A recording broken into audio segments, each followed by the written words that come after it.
Të dashur miq dhe armiq, sidomos ju të fundit, ju dua më shumë. Do doja të ndaja me ju një qëndrim lidhur me çka po ndodh me protestat, por dhe me qëndrimin që duhet mbaj kryeministri i Republikës, zoti Edi Rama. Ju lutem, më dëgjoni me vëmendje sepse nga këndvështrimi im nuk do të shikoni një qasje ekstremiste ose në mbrojtjet e Edi Ramës, por një qasje shumë reale, shumë vllazërore. Sigurisht që protesta është e nevojshme, sigurisht që protestat ndihmojnë demokracinë, sigurisht që protestat qortojnë pushtetin e fusin atë në binar, pasi dihet që pushteti të nxjerrë jashtë shinave, shpeshherë. Prandaj dhe ekzistojnë mazhoranca dhe minoranca, pozita dhe opozita. Në demokraci kështu funksionon. Por ajo çka është siperore është vota e qytetarëve. Dhe kur qytetarët në mazhorancë vendosin për një qeveri të caktuar, ai që e merr qeverinë dhe që i besohet kjo qeveri, kjo qeverisje, është i detyruar të jetë besnik dhe jo tradhtar i qeverisjes dhe i besimit të qytetarëve të vet, pra të shumicës së qytetarëve të vet. Në rastin e Edi Ramës ka 14 vjet që drejton pushtetin. Sigurisht nuk dua të bëj këtu analiza si ka drejtuar dhe si jo, por nëse do të më jepej mundësia, unë do të protestoja për karburantet, për çmimin e tyre, do të protestoja për pensionet, për fëmijët në nevojë etj, për mjekësinë, për arsimin që ka mangësi plot. Por nuk do të protestoja, u a them me sinqeritet, për pelikan, për zhaba, për bretkosa, për qenë të ngordhur apo për luan, edhe pse i dua shumë kafshët. Megjithatë, çdo protestë, siç e thash më sipër, ka vlera të jashtëzakonshme. Por kjo protestë duhet të ketë kokë, duhet të ketë arsye, duhet të ketë logjik. Duhet të ketë një organizim të mirëfillt, edhe pse jo të institucionalizuar, por duhet të jetë politik. Sepse vetëm përmes politikës, politika është mjeti që ti mund të ushtrosh funksione publike të njohura ligjërisht në shërbim të qytetarëve, në shërbim të mazhorancës së qytetarëve. Nëse nuk e këtë, atëre rre ujë në hava. Kot. Sa i përket Edi Ramës, Edi Rama e mori pushtetin ka 14 vjet si tham, dhe qëllimi i tij tashmë, nëse ka bërë ato që akuzoni ju, për të cilat duhet flas vetëm drejtësia, duhet të edukohemi me këtë pjesë që duhet flas vetëm drejtësia, është që të mbajë dhe këtë mandat, të afuzë Shqipërinë në Bashkimin Evropian, por ndërkohë të ndryshojë kushtetutën dhe të bëhet në fund fare, unë i di qëllimet e tij sepse është gafor dhe e njoh mirë, president i Republikës. Por që të bëhet president i Republikës dhe ta mbylli karrierën e tij politike, ai do të bëjë në bashkëpunim dhe me opozitën e tanishme ndryshime kushtetuese për t'i dhënë atribute dhe fuqi të mëtejshme presidentit të Republikës. Kështu që harrojeni që Rama të jap dorëheqjen. Sepse benefitet e pushtetit i mori për 14, do t'i marrë dhe për 3 vjet të tjera. Dhe për 3 vjet të tjera, binduni për këtë. Ndërsa që të ngelet në histori, ai do që të afusë Shqipërinë në Bashkimin Evropian dhe vetë ta mbylli karrierën si president i Republikës. Kjo është strategjia e tij dhe binduni për këtë. Por dhe nëse jep dorëheqjen, Edi Rama do të bëjë një tradhti të jashtëzakonshme kombëtare kundër 807.000 e kusur shqiptarëve që e kanë besuar dhe e kanë vot besuar, jo atë personalisht, sepse shumica e njerëzve janë lëpirës të paskrupullt, nuk votohet, sigurisht mund votohet dhe individi, por në rastin konkret është votuar një subjekt politik që quhet Partia Socialiste e Shqipërisë. Në këtë kontekst, në qoftë se Edi Rama tradhton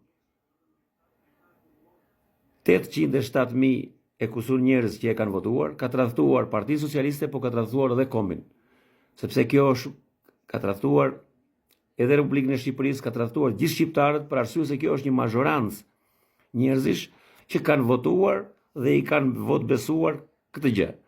Prandaj unë do ta konsideroja tradhti të jashtëzakonshme kombëtare. Kjo do të ishte tradhti kombëtare nëse ai i jep dorëheqjen.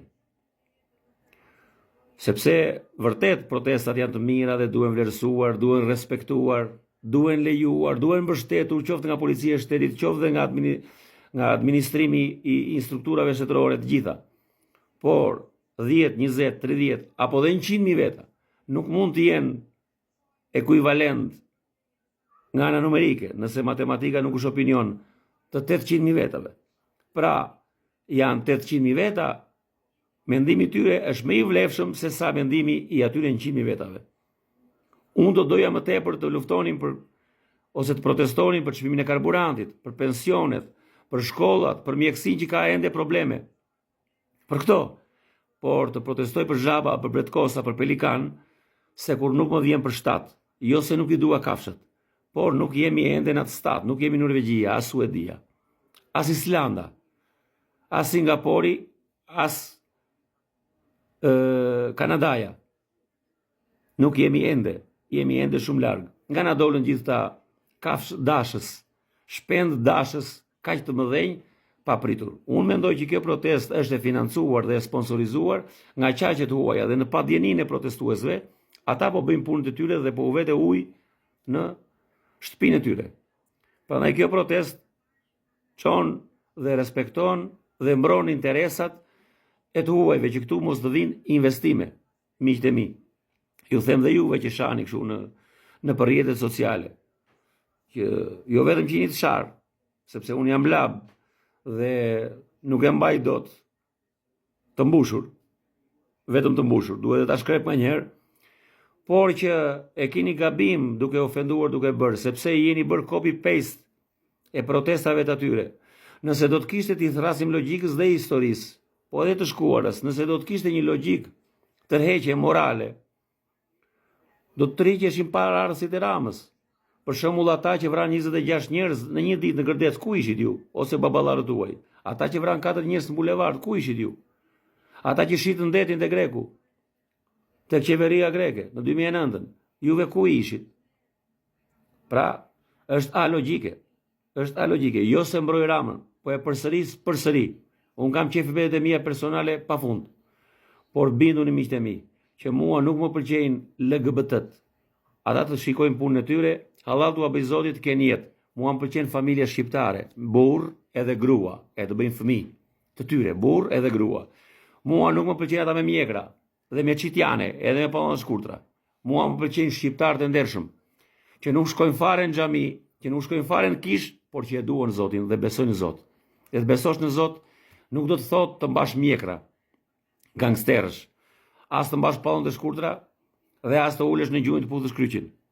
Dhe as të bartohesh burr me burr apo grua me grua, por mjafton që të duash familjen, të duash atë dheun dhe të thuash që po, ka një Zot, në respekt atyre që besojnë. Kjo është. Miqtë e mi, jeni në rrugë të gabuar.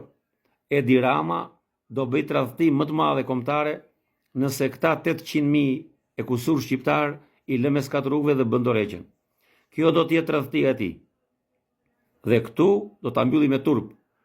Por gjithsesi, Edi Rama, siç e kam thënë në disa shkrime të tjera, ka qëllim që të bëhet presidenti i Republikës, të bëjë ndryshime kushtetuese që ta mbyll karrierën e tij si presidenti i Republikës fuqi plot, ta kthejë Shqipërinë në një republikë gjysmë presidenciale, siç është Franca, dhe ta mbyll karrierën e tij me 2 akte madhështore, atë të futjes së Shqipërisë në Bashkimin Evropian për ne dhe atë të mbylljes karrierës së tij politike me finalizimin e jetës së tij politike si president i një republike gjysmë presidenciale.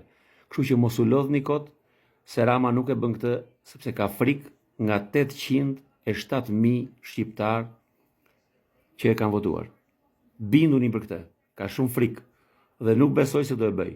Edi Rama po dërtohem personalisht, nëse ti tradhton shqiptarët që të kanë votuar, atëre do të ngelesh i damkosur si Ahmet Zogu që e la Shqipërinë për interesat e tij personale, si dhjaks iku, e vodhi popullin e vet dhe iku si legend. Dhe gjithë jeta e tij kaloi si legend rrugëve. Ju përshëndes miq, rroft kombi shqiptar nga Preveza në Nish.